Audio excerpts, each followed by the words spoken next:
You're listening to the 2BizChicks podcast. Each week, the hosts Linda Rawson and Jennifer Raymond entertain you with real-life stories that are guaranteed to empower, enrich, and enlighten. The 2BizChicks are the CEO and Vice President of a successful business, Dinah Grace Enterprises. Now, let's get to the show with 2BizChicks, Linda and Jennifer.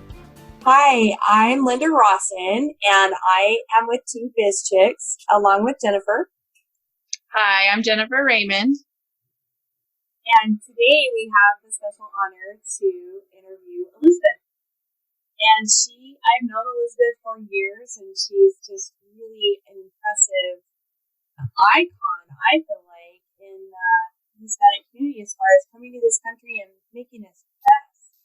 She's so inspirational to so many people that she meets, especially women in business. So, Elizabeth, go ahead and tell us a little bit about yourself. Oh, thank you so much for the invitation, Linda and Jennifer. A little bit about myself. I was born and raised in Mexico until the age of 14. I came to the United States at that time with my oldest sister. Like I said before, we crossed the desert at that age. And I recently found out that, in fact, I know that we had been helped by other people, but by the time we actually had to do the crossing, we did it by ourselves. So I come from a very impoverished place in Mexico where there is really no law. And so women get taken advantage of, like everybody is just struggling to survive for the next meal, for the next food. You have to raise your own food pretty much if you can, right? And so I come from a single mother of four, and it was very difficult for her to raise us growing up because there were very little resources for us. And so I came here, obviously not speaking the language at all, not having any money, coming from a very poor situation. I lived in a house, in a 2-bedroom house, 1 bathroom with about 21 male immigrants. I used to sleep in the corner of the house, and I remember just having like my clothes in large plastic bags, those trash bags. I would put my clothes there, take whatever I needed to go to school and come back. And it was actually shocking to me to come from a place where, in a way, that sense of that community allows you to kind of become closer to your family, and then come to a place where it was not so much the case, where everybody drives. And I remember seeing a water faucet and not knowing what it was. I remember like the first time I saw one, I was like, what is this? And not washing my hands because I didn't know how to use it.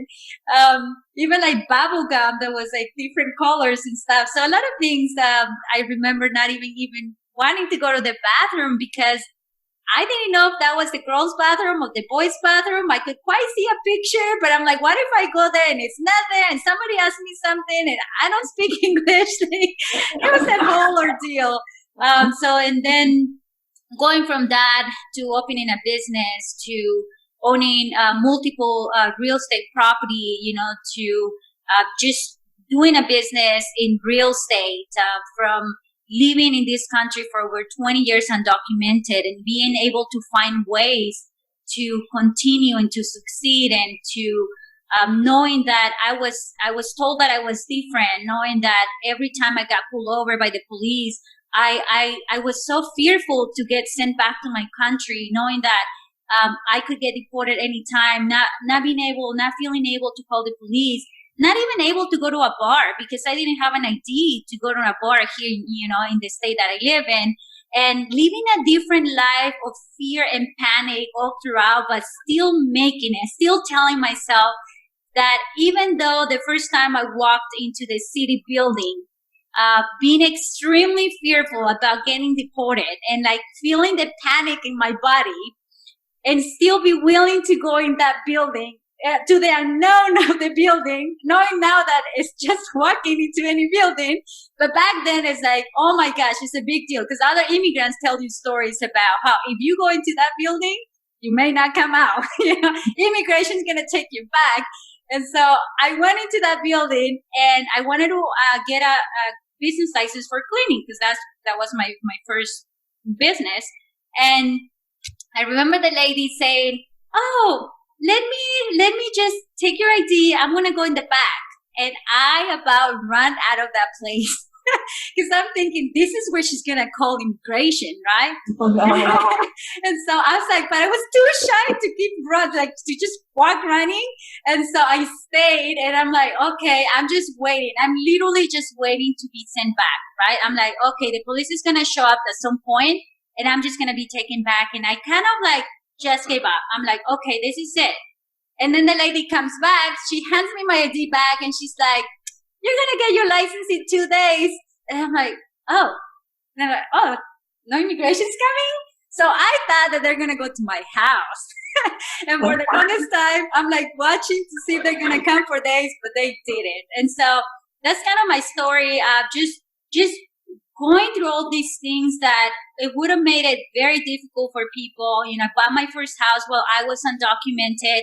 I learned ways to buy property without needing documentation, figure out ways, asking other people, acting, following up, doing what other people were doing, and you know, going as a woman, as in my personal life, going through a lot of very abusive relationships, right?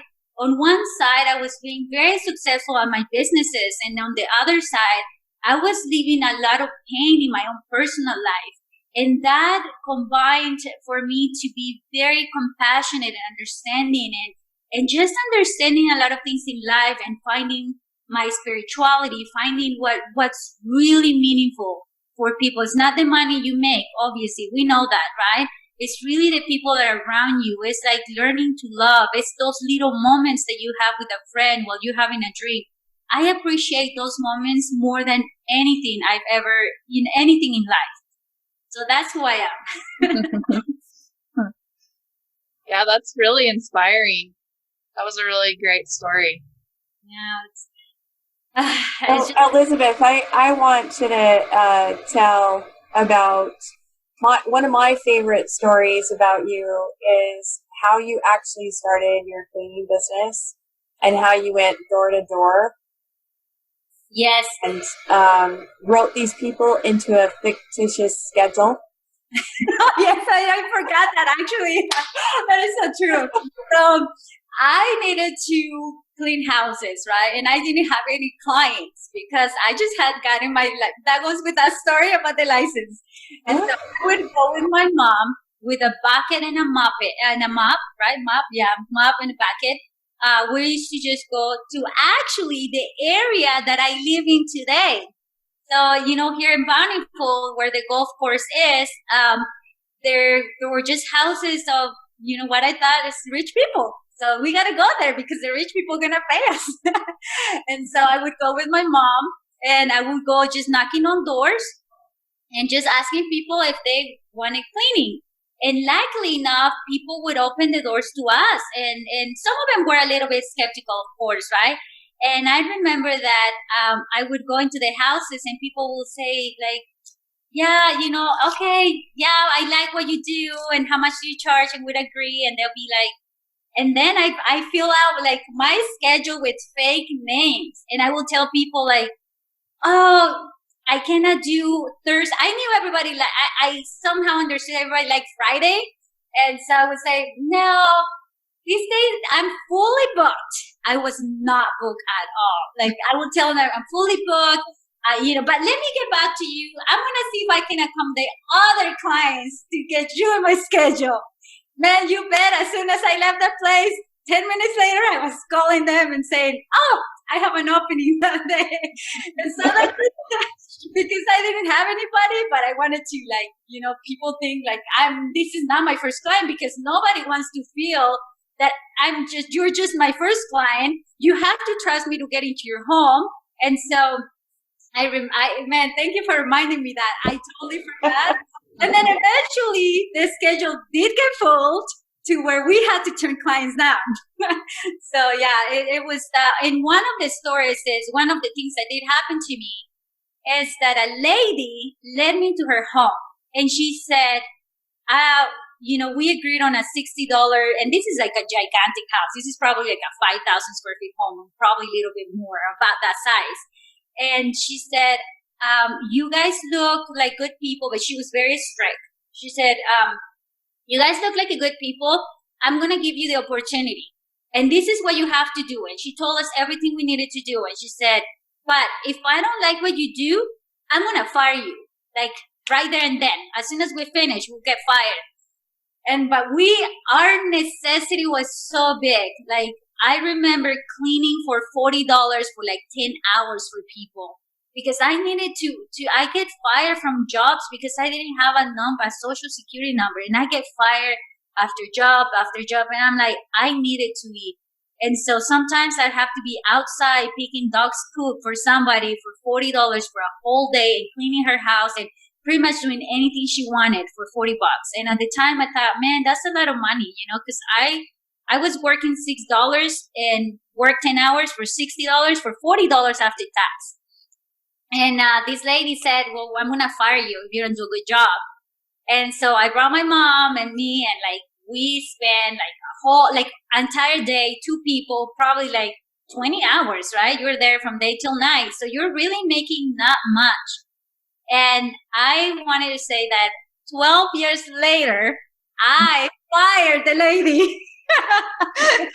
So that was not that I fired her, is because I stopped doing the business. And today I still visit her. She became like a mother to me. We went through, I got to see a lot of her life journey, like her losing her son, being at the funeral and things like that. I became closer to the people that I work with so much respect. People treated me so respectfully, because in my country, doing cleaning is really one of the worst jobs that you can do. It's really seen. And when I came here and I did cleaning, people like, oh, you have your own business? And I said, yeah, and like shyly I said, I do cleaning. It was very, very, to me, just being here was beautiful in itself. It was just beautiful to be able to see things in a different light. So that's kind of what happened. And so how did you make the transition from a cleaning business to being this real estate mogul? So when I started doing real cleaning, obviously I was used to making very little money, right? I was used to making very, very minimal. Where if I had a 25-cent drink, it really almost left me, without 25 cents, which was a big deal. I remember one time buying a dress and regretting it big time, because then I didn't have money for gas. That was not good because I needed to go to work. So I was always a saver. And my dream when I came here was to own my own home. I just wanted to own one. And I started saving with that dream in mind. And so when I was making more and more money, I kept saving and doing other things. Like I sold shoes. I would lend people money. I did like as much as I could. And I saved $60,000 for my first home. And I went to the banker, and I went to different banks. And I didn't have any documents. So I would go to bank. And I didn't know, in my innocence, I thought that the bankers will not find out that I didn't have documents. And so I would go and give them all this paperwork. And then at the end of the day, they say, ooh, there's something wrong with your social security number. And I did that over and over and over again. I went to many banks. And so I almost gave up. And so I remember one lady that told me, my brother just got a loan with this bank and he doesn't have a social like you. You should go talk to this guy. And that is the person that changed my life forever. Because I went to him, and at this point I'm tired. I've been to like 12 different banks. I better be truthful. So I go there, I show up and I said, hey, Chris. His name is Chris. And I said, hey, Chris, I am self-employed.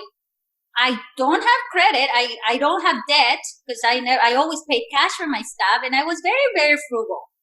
And, I want to buy a house. I said, and he's like, well, we only lend houses with 20% down. Kind of saying like, I don't think you have them. And I didn't know what 20% was. To be honest, I wasn't good at math. So like, oh, I don't know how much that is. And I said, well, I only have $60,000, right? And he's like, oh, you have $60,000? And I said, yeah. He's like, I think we can give you the loan because the houses at that point, it's when the market crashed. So I was buying in 2010 when the market was down. So I get this house for like 119, 120, about that price. I don't remember, like so much I do. And I got a loan from him. At the closing table, the lady asked me for my green card, right? The lady at the title company. Now I know they are not supposed to, but then I didn't. And so I went back to the bank and I almost started crying. I said, Chris, I don't want this house anymore. And he said, why? And I said, because I don't have a green card. I told you I didn't have one. And it's not like I can go somewhere and buy one. Or, I've been here for, 14 years, whatever time I had been at that time, with no documents. And it's very difficult to get them.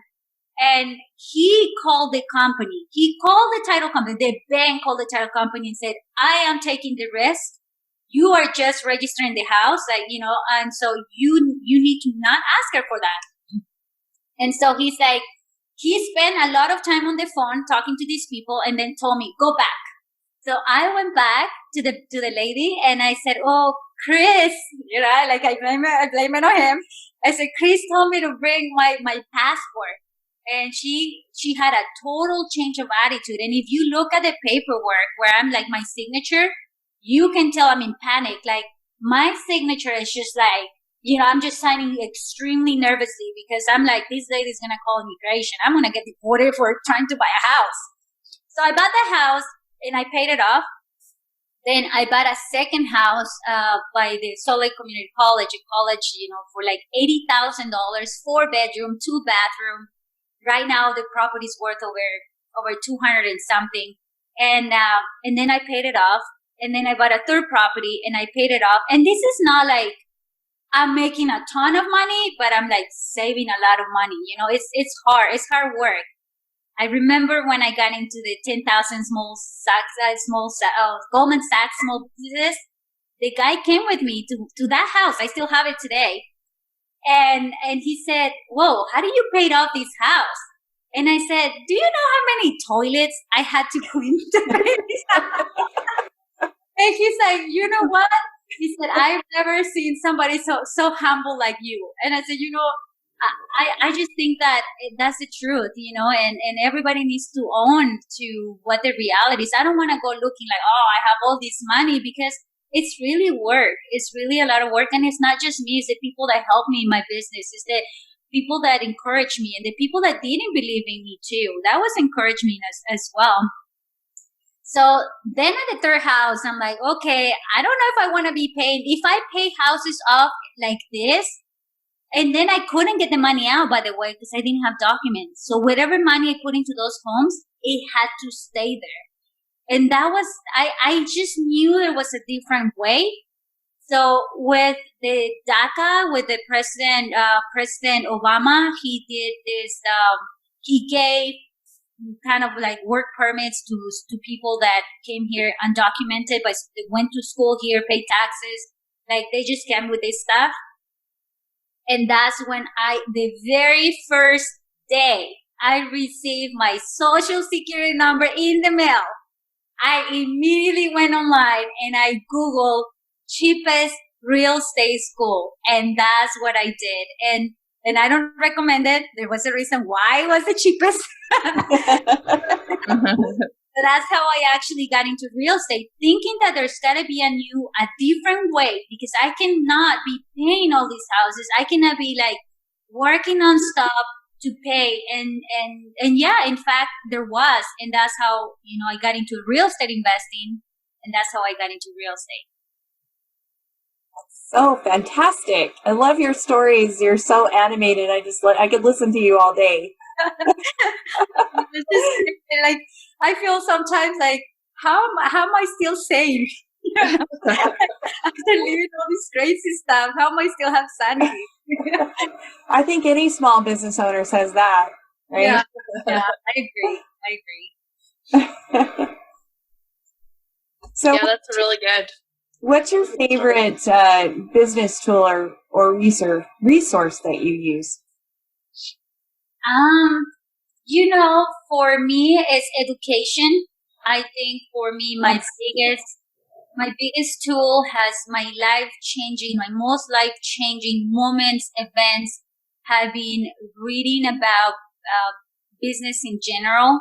When I was doing the cleaning, I actually did the cleaning myself also, and I would always listen to audiobooks. And I went through so many audiobooks in a week that they kept telling me, work through your fears, do this, do that way. And that was my mentorship throughout this time. And when I got into real estate, I met a man by the name of Matt Atkinson. He's a very successful investor, and I felt like he's extremely intelligent. He has great communication skills, and I always looked up to him. Like, man, when I do, big things, I want to be like him. And I just admire him because he he takes responsibility for a lot of stuff. He takes responsibility for his marriage, for his business. He communicates well. He goes at it. He educates himself. And I learned a lot from him. I would go like church. I would go to these meetings, investor meetings like no other. And all of a sudden somebody's pushing you because I was afraid. I'm afraid. You know what? I was reckless. That's the reality. I was buying homes. I knew nothing because once you go to real estate school, you just go to pass the exam, but you really don't have knowledge. And so I didn't know many things, but people kept pushing. Although I did lose money too. People took advantage of me. People would take advantage because they knew in a way that I didn't know. And not only that, but they knew that maybe I'm dumb, maybe they can take advantage. And I had a guy that stole $15,000 from me.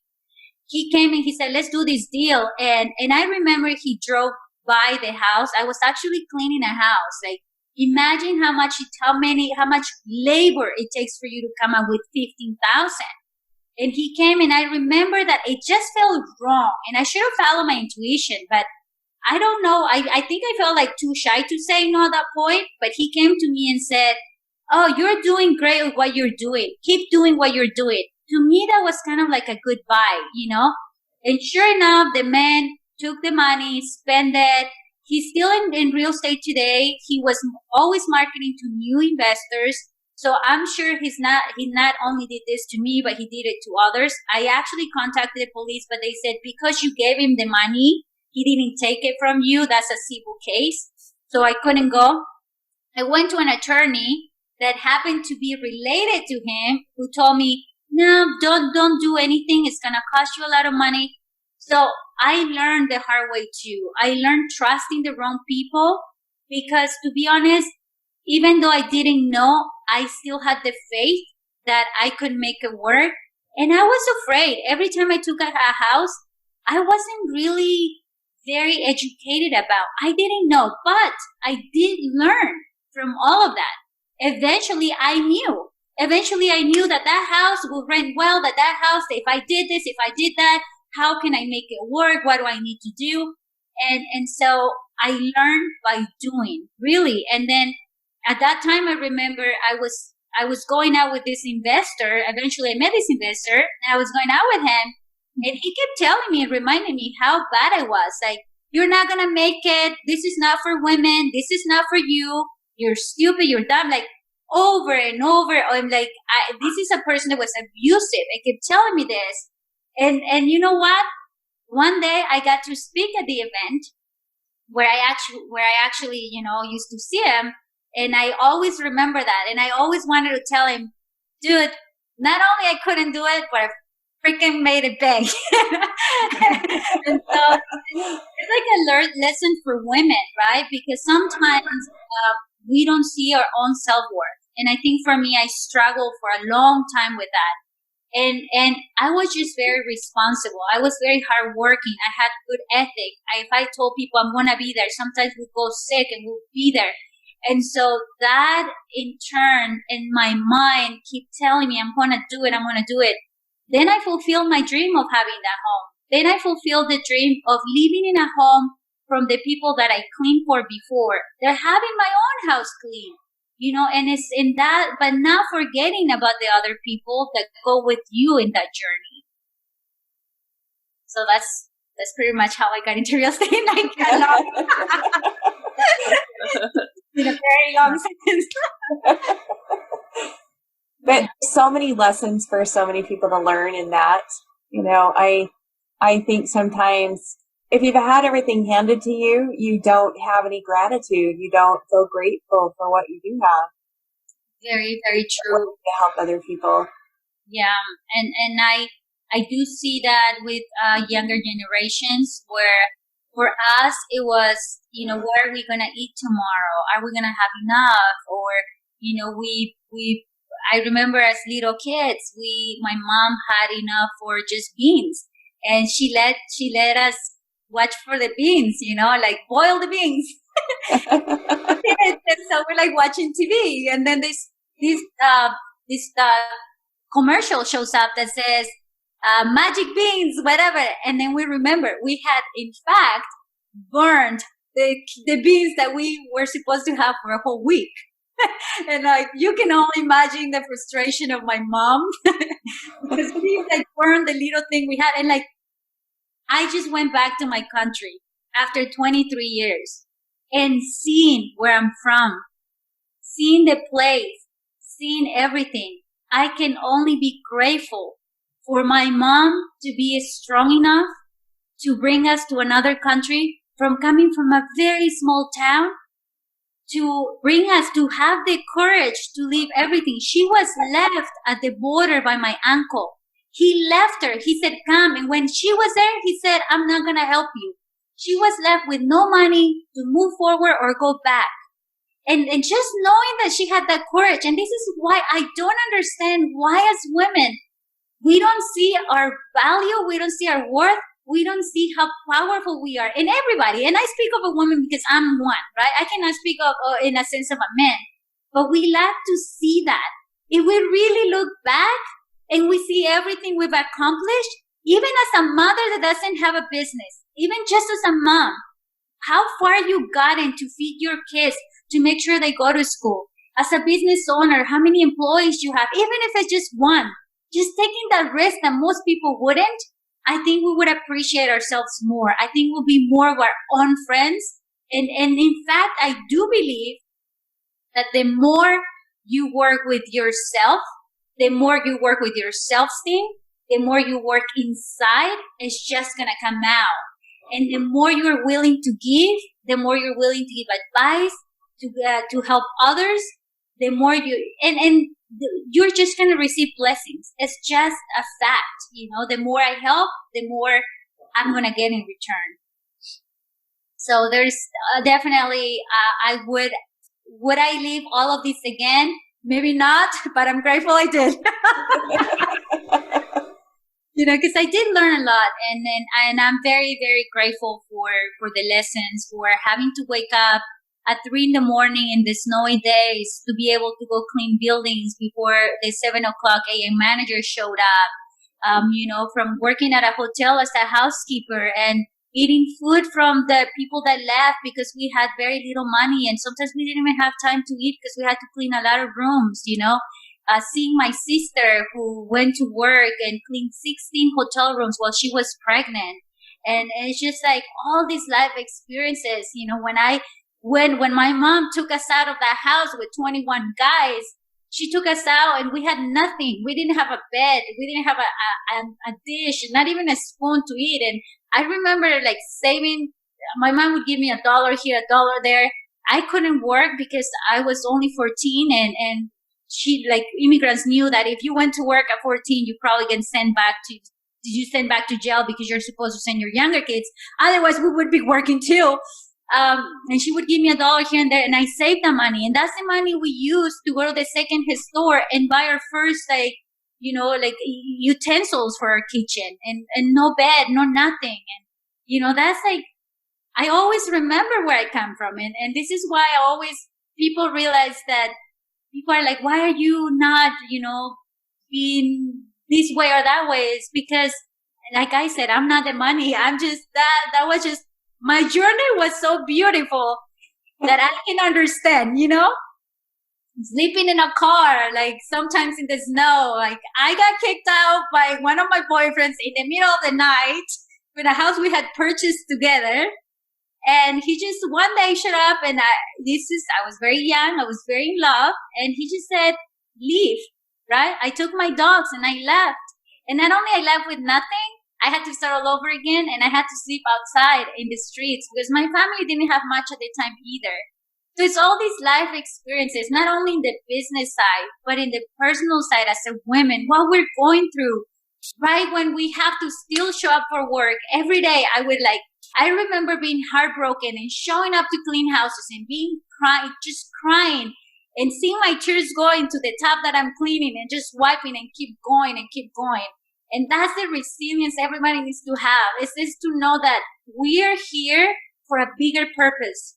For me right now, I'm no longer, I will always do real estate because I'm passionate about it. I love the change that happens of a house when I take it. It's almost, I see it like energy. I see a house that everybody rejects, but yet I come here and I make it beautiful, and now everybody wants it. It's like giving a house a second chance, right? It's like ourselves. And so for me, it's just going into that healing space right now. I'm more interested about advocating for women, advocating for things for peace, advocating for being better citizens, for being, less of abuse, better things for us, because we need to be responsible for the communities we live in. Well, and it sounds like you're such a good, strong shoulder for someone to lean on too. Do you have anybody that leans on you for support? I want to say yes. I want to say that most of my friends know that I'm here when they need. I personally believe that I show up. I check on people once in a while, right? But I show up more in difficult times for people, because I feel that that's when people do need me. I feel that when they're happy, they're happy. And yeah, we can have happy moments too. But I feel more when they're going through something very, very strong. That's when you really show up for somebody, because that's the moment that they really need you. In any other time, everybody's busy, they're doing their own thing, and there's this just connection with certain friends that you know that even though you don't see each other, you still love each other. And when you do get back and, you hang out, but I want to always show up for my friends when they need me most. And I have crazy stories. Like one day showing up, I got to tell you guys this story. One day my friend calls me and says that she's leaving this abusive relationship, okay? But she has some stuff back in the house that she needs to go get. So she gives me a key to the house, and I go knock on the door pretending to be a real estate agent. So I'm looking pretty with my high heel shoes. Can you imagine? I'm about to take my friend's stuff and run with high heel shoes. And I actually did knock the door. And nobody came out, nobody showed, and I have to go in there. And I went and I got my friend's stuff and this ninja crazy stuff that you just do for other women, because I understood, right? I want to support. If somebody wants to leave a bad situation, I'm here for you. I want to get you. And I do that for my family as well. I try to put positive into them, and I'm very direct. So I may not do it in the proper way according to their personality, because, just in my head, it's like, what? You cannot do that? Like sometimes I don't understand. And that's kind of like a bad thing sometimes. But I also want to encourage them, like, oh, why don't you do this? Why don't you do that? Or why are you not doing this? But I don't understand that sometimes people haven't built enough confidence within themselves to take that next step, that next so huge. So huge. Very, very. And I think that, yeah, I want to say that people see me in that position of strength. And I do want to say that I was very blessed. And sometimes I used to joke, I'm the strongest person you'll ever meet, but I think in fact it was true. I was actually very strong in my life. I went through a lot of hardships within my own personal life. I lost a baby. And I remember wanting to die, right? I was bleeding out, and the guy just walked out on me when I'm like losing my baby, and for me that was devastating. I lost my home, I lost my baby. I still felt pregnant with my baby, and it's just like it's still wanting to move forward. It's still finding that light, because we are all here for a purpose. Maybe we're here to inspire other people, right? Maybe I'm here for other women that are going through the same thing, that don't know what to do. Or, I had a friend that came a few days ago that was thinking about committing suicide because of what's happening, because he does see himself losing money and finances. And it's just like, life is more than that. Life is in itself has so much to offer us. And you are doing that right now, right? You are helping other women. You're healing other women by the work that you're doing, by showing other people's experiences. Because if we hadn't had this conversation, other people would have not known that in the world there's somebody that probably had it worse than me, and now I'm going to learn from them. And that's the beauty of helping others. Yes, very much so. I think people have to have downs sometimes in order to get back up. Very, very true. Very true. But I know that you're a voracious reader. So tell us about a book you've read lately. Wow, I've read a ton of books, but one of them that I've read, The Imperfection. I'm reading the Quran because I kind of want. That's a hard book. What are you doing? Well, actually, they translated this book in Spanish. Oh, wow. Yeah, I'm not religious at all, but I like to see and understand what people are going through that. But I read this book, The Imperfection of Spirituality, and I actually have it right here. In that book, I liked the spirituality of imperfection. That's the name. And then I'm reading The Four Spiritual Laws of Prosperity, and I'm reading The Path. And so I read also one really good for women. Man, I just read it. I don't remember right now, but I just read one for women for relationships that I thought it was very, very good book. Oh, Women Who Love Too Much. I like that book too. So I read, The Art of Choosing. That's really good too. It's taking responsibility of what you choose comes with a consequence. So you have to take responsibility of that. I read in Spanish. I read a lot. So I'm all about reading, and I just recommend to go and find whatever thing that you're struggling with, and find a book that goes with that. Just maybe look for the bestseller on how to heal a broken heart, or how to start a business, or how to become more successful, how to be a multimillionaire. There's so many role models that we have. Stick to somebody that resonates to you, and then follow that. And for me, it's a constant work with understanding myself, and with healing, and with helping, and with giving, and with all of these things. So I'm always reading about anything, and as much as I can, I'm listening to audiobooks. I'm listening to, if I'm taking a shower, I'm listening to those TED Talks, and if I'm driving, I'm listening to a book, or if I'm not on the phone, and so I constantly, absolutely keep very adamant about reading and learning, because I feel there's not enough time in this lifetime to learn everything that we are going to, that all that information, right? And I encourage people that knowledge is power.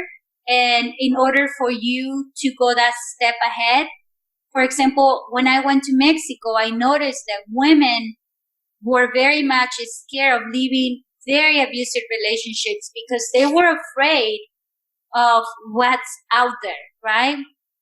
And the reality is, when I saw them, the husbands are not providing for them. They're in fact just abusing them.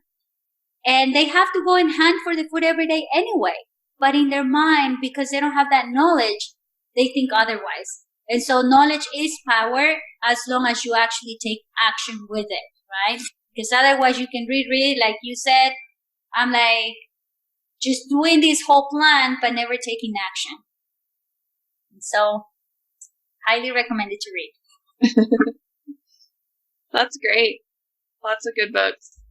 Yeah, lots of great. So is there currently anything in your business that you're looking for help with? Right now, I'm actually selling most of my rentals. So I want to say that if anybody is looking to buy an investment property, this is more, I bought it as an investment, but I'm selling it to the retail public. So I'm trying to get rid of right now about 10 properties. So if anybody's interested in that, I always look for mentorship. I want to say mentorship is something that I'm very grateful for. I've met great people that have been great mentors. I'm always looking for that in my business. Right now, I want to say that I kind of retired for a little bit. I was like, I was semi-retired. I was just staying home, working on more of my personal issues than anything. But I'm waiting to see what happens with the market to go back into more of the commercial side of real estate. And I'm writing 2 books. One of them is going to have my story. I got approached by this very successful company, and they wanted to take my story out to the world. So we're working on that. That's kind of a long project, mostly on my part, because I like, tell us the stories. And I'm like, I don't know what to tell you. And then I'm writing another story for women. And most of my books are going to be directed for women. They're going to be inspirational and motivational for them and healing. One of the books I'm working on, and I will love for any women to send me their stories. I've been actually marketing for this. These are women that have lost their babies due to abuse. And so if anybody can or wants to share their story to the world, like, they can send it to me via email to corderoinvestmentsllc@gmail.com. I would love to share your stories to the world. And so that's kind of one of the books that I'm working on. So that's pretty much what I'm up to. Just like writing all these things. Well, gosh, it's been a pleasure today. Jennifer, did you have any more questions? No, I don't think so. Those books sound great, though. That is awesome. And buy my books. Buy my books when I have them. I'm just kidding. No, I just want to be out in the world. I want women to know how powerful they are. I'm all about women empowerment, about teaching everybody their inner light, right? And for these times, difficult times of everybody freaking out, we need to be the light as leaders. We need to stand up for others. We need to help people. I think for me, I'm advocating a lot about peace, about, our own safety as a community. I come from a community where you couldn't walk as a woman at midnight because you can get raped, or even just walking, people touch you, and so I live in a country today that I love because of that, because I'm able to walk at 4 a.m. and nobody's going to touch me. Nobody's going to, do we have those incidents? Absolutely. Everybody has them. But we feel very safe overall to be able to walk to the store. I travel alone all over, all the time, and I feel very grateful. And I just like gratitude, and I'm working with my community to teach them to feel this way, to be grateful for where we live, and not going back, and and just being the best version of ourselves that we can be. And so with that's all I'm doing. Thank you so much for the opportunity of now if someone wants to get a hold of you, where should they go? You can just find me on Facebook, Elizabeth Cordero, for anything that's related to the books. And if it's related to investing, they can go to CorderoInvestmentsLLC.com or Cordero Investments LLC on Facebook, social media. I do have just social media presence, but mainly just, they can reach out to me that way, or they can just call my phone at 801-548-0066. Just please call me for business matters. I had some things happen. But yeah, feel free to reach out to me, and I would love to work with people. Great, sounds good. Is there anything else you'd like to tell our listeners? No, not at this moment. Hopefully they get to read these adventures in full once the book comes out, and so I'm looking forward to inspiring other people. I'm going to be doing conferences more, so hopefully people can attend and can just learn a little bit from that. So that's it. Thank you so much for the opportunity. Yeah, thank you for being on our show. I appreciate it. Thank you. Have a good day. Yeah, thank you. Bye. Bye.